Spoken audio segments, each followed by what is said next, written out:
नमस्कार दोस्तों, स्वागत है आपका हमारे YouTube चैनल पर। आज हम मैथ के अनुपात और समानुपात यानी कि रेशियो और प्रपोर्शन से संबंधित कुछ सवाल हल करेंगे, क्योंकि इससे एक क्वेश्चन इस एग्ज़ाम में आता ही आता है। तो आइए समझते हैं रेशियो और प्रपोर्शन के सवालों को। ये अनुपात और समानुपात के सवाल दोस्तों बहुत ही आसान होते हैं। जैसे देखिए, पहले प्रश्न में कहा है 4200 रुपये को अमर और मदन के बीच 9:15 के अनुपात में बांटा गया है। तो मदन को कुल कितनी राशि प्राप्त होगी? तो मदन को कुल कितनी राशि प्राप्त होगी, यही कहा है। तो कुल राशि कितनी है हम जान लेते हैं। तो हमारी कुल राशि हो जाएगी, कुल राशि पहले लिख लेते हैं, 4200 हमारी कुल राशि है। और इसमें अमर का क्या हिस्सा है? तो अमर को हम ए मान लेते हैं, अमर को हम ए मान लेते हैं। तो ए का हिस्सा क्या है? 9। और मदन जो है, मदन को हम एम मान लेते हैं और इसका हिस्सा 15 है। तो हम जानते हैं कि इन दोनों को मिलाकर ही 4200 बना है। तो 4200 इन दोनों को मिलाकर ही बना है। तो 15 को और 9 को हम जोड़ देंगे, 15 को और 9 को जोड़ देंगे तो हमारा हो जाएगा, इसको 9x मान लीजिए और इसको 15x मान लीजिए। x मानने से और आसान हो जाएगा। तो 15 में से 9 जब जोड़ देंगे तो हमारा हो जाएगा 15 9 24x। टोटल हो जाएगा 24x और 24x बराबर आपका हो जाएगा टोटल राशि 4200। मतलब हमने जैसे इन दोनों की राशि है तो हमें एक राशि ज्ञात करनी है मदन की। तो मदन की राशि ज्ञात करने के लिए पहले हम इनको जोड़ देंगे। तो जोड़ दिए हम इनको, तो हम इनको काट देंगे। x बराबर हमारा हो जाएगा यहाँ 4200/24। तो 4200/24 हो जाएगा x बराबर। तो 8 से हम 6 से काटेंगे, 6 चौका 24 होगा और 6 सत्ते 42 होगा। तो हमारा 700 हो गया, बच गया। फिर 4 से काटेंगे तो 4 एकन्नम 4 और हासिल बचा 3, 4 सत्ते 28, 4 पच्चीस 20, यानी कि 175 हमारा आ गया। और 175 याद रखिएगा, 175 x बराबर हमारा आया है 175। इतना आप याद रखिएगा, x बराबर 175 आया है, यह याद रखिएगा, x बराबर 175 आया है। इतना याद रखिएगा, x बराबर 175 आया है। आइए आगे समझते हैं। यह आप याद रखिएगा कि x बराबर 175 आया हुआ है। तो हमारा x बराबर 175 आया था यहाँ पर। तो x बराबर 175 आया था और मदन की राशि हमें ज्ञात करनी है। और मदन की राशि कितनी थी? तो मदन की राशि हमारा थी 15x। 15x मदन की राशि, तो x बराबर 175। तो 15x बराबर कितना होगा? तो 15 का इसमें गुणा कर देंगे, 15 का हम इसमें गुणा कर देंगे। 15 का गुणा करेंगे तो हमारा कितना आ जाएगा? 15 पच्चीस 75, 15 सत्ते 105, 105 में 7 जुड़ जाएगा 12, 112 हो जाएगा। फिर हासिल लगा 11, 11 हासिल लग गया। 15 का नम 15, 15 में 11 जुड़ जाएगा तो कितना हो जाएगा? 26। यानी कि हमारी मदन की राशि हो जाएगी 2625 रुपये। 2625 रुपये मदन की टोटल राशि हो जाएगी। और अगर हमें अमर की राशि ज्ञात करनी है तो 4200 में से हम 2625 रुपये घटा देंगे। 2625 रुपये घटा देंगे। 10 में से 5 घटा 1 बचा, 5 बचा। और उसके बाद 9 में से 2 घटा 7 बचा। उसके बाद 11 में से 6 घटा तो 5 बचेगा। उसके बाद 3 में से 2 घटेगा तो 1 बचेगा, यानी कि 1575 रुपये अमर को 1575 रुपये मिलेंगे। लेकिन हमसे केवल मदन की राशि पूछा है, तो हम मदन की राशि 2625 रुपया इसका सही जवाब होगा। नेक्स्ट क्वेश्चन देख लेते हैं, दूसरा प्रश्न। अनुपात समानुपात के क्वेश्चन ऐसे ही बहुत आसान होते हैं। नेक्स्ट क्वेश्चन है, रमेश और चांदनी वार्षिक परीक्षा में 4:7 के अनुपात में अंक प्राप्त करते हैं। यदि दोनों के अर्जित अंकों का कुल अंक 1430 हो तो रमेश ने कुल कितने अंक प्राप्त किए? रमेश का अंक पूछा है तो रमेश पहला है, यानी कि 4 का मान हमसे पूछा है। हम सीधे, अब अगर आपको सीधे करना है तो आप जानिए कि लेकिन आप छोटी कक्षा के विद्यार्थी हैं तो आपको सीधे करना नहीं आता होगा, तो हम x मानकर ही लगाएंगे। तो रमेश का मानेंगे हम 4x और चंद्रानी का मानेंगे हम 7x।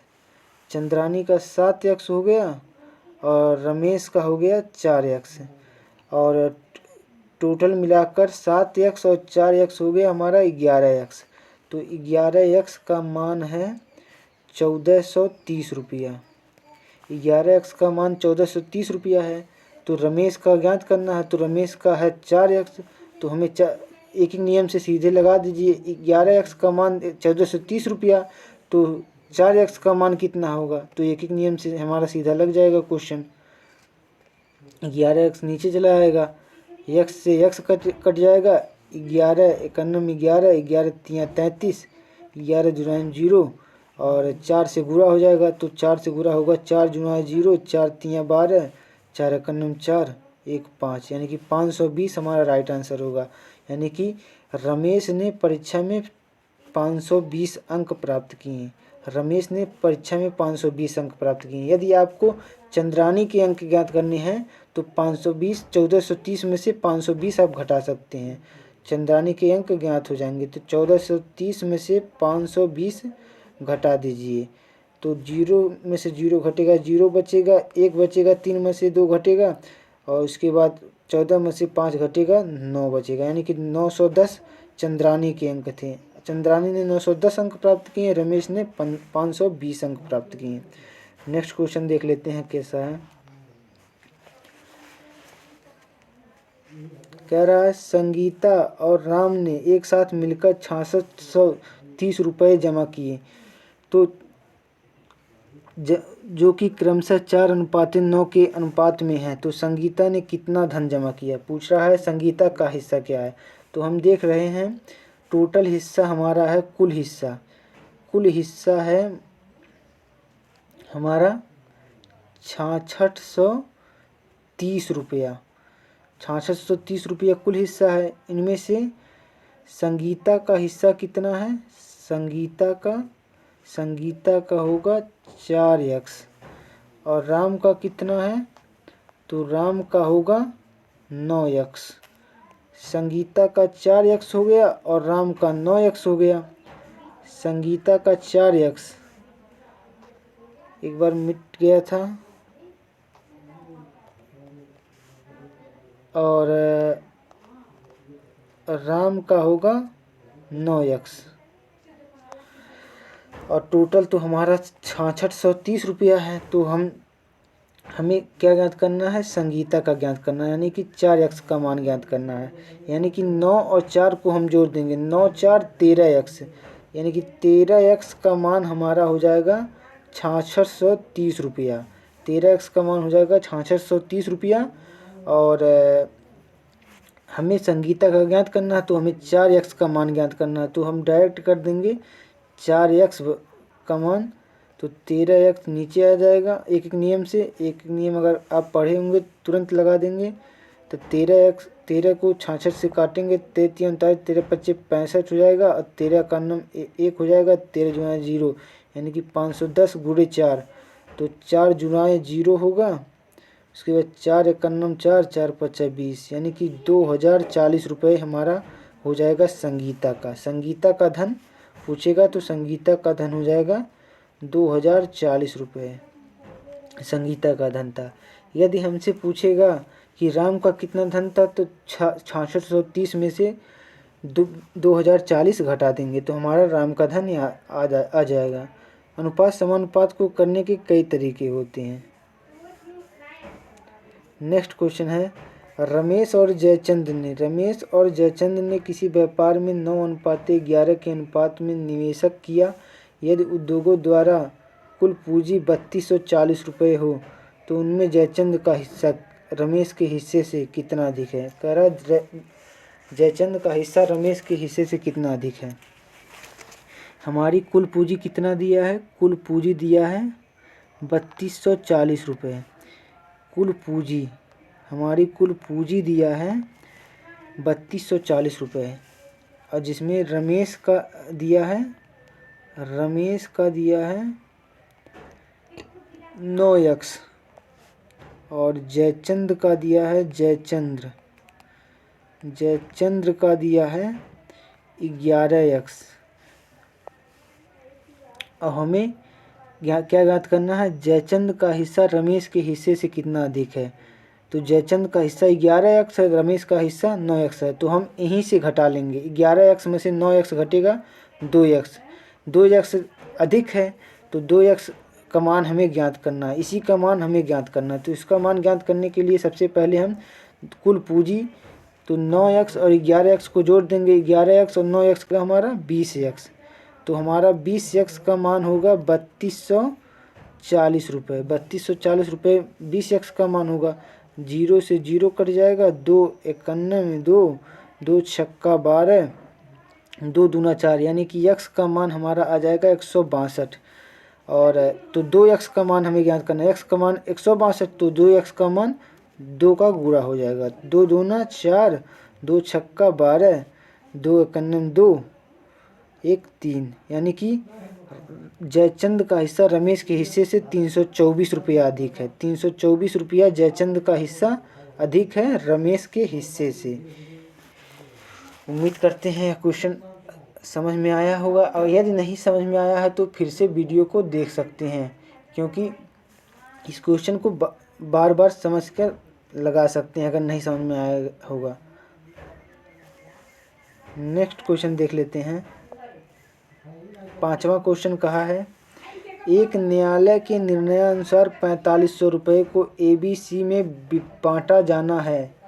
यह धनराशि क्रमशः 4:3:2 के अनुपात में बांटा जाना है। A तथा C के हिस्सों में क्या अंतर है। कह रहा है A तथा C के हिस्सों में क्या अंतर है। तो हम ABC का हिस्सा पहले देख लेते हैं, लिख लेते हैं। A का हिस्सा, B का हिस्सा और C का हिस्सा। A का हिस्सा हमारा हो गया 4, और B का हिस्सा 3 और C का हिस्सा 2 हो गया। तो A और C के हिस्सों के बीच अंतर, हमें A और C के हिस्सों के बीच अंतर निकालना है। तो हम 4 में से 2 को घटाएंगे, हमारा 2 का मान ज्ञात करना है हमें, यानी कि हमें 2x का मान ज्ञात करना है। इन सभी को x मान लें तो हमें 2x का मान ज्ञात करना है, इसी का मान ज्ञात करना है। इसी का मान ज्ञात करने के लिए अभी हम तीनों को पहले जोड़ लेंगे, तो उसके बाद तीनों को जोड़कर 4500 के बराबर रख लेंगे। तो 4 3 7 2 9, 9x बराबर 4500, 9x बराबर 4500। तो x बराबर हमारा कितना हो जाएगा, 9 5 45, यानी कि x बराबर हमारा हो जाएगा 500। x बराबर 500 हो जाएगा। तो हमारा 2x बराबर कितना होगा, तो 2 से गुणा हो जाएगा, तो 5 दूना 10, यानी कि 1000 रुपये। 1000 रुपये, यानी कि A तथा C के हिस्सों में अंतर 1000 रुपये है। 1000 रुपये A तथा C के हिस्सों में अंतर है, यानी कि A माइनस C बराबर 1000 रुपये। उम्मीद करते हैं यह क्वेश्चन भी आपको बहुत अच्छे तरीके से समझ में आ रहा होगा। नेक्स्ट क्वेश्चन है, कह रहा कि गोपाल की आय तथा व्यय का अनुपात 5:4 है। यदि कुल खर्च से 800 रुपये अधिक हो तब आय और व्यय की राशि ज्ञात कीजिए। तो हम पहले आय लिख लेते हैं। तो आय का मान कितना है, आय का मान लिख लेते हैं 5x, और व्यय का मान यानी कि खर्च का मान, व्यय खर्च को कहते हैं, तो खर्च का मान होगा 4x। 5x 4x हो गया।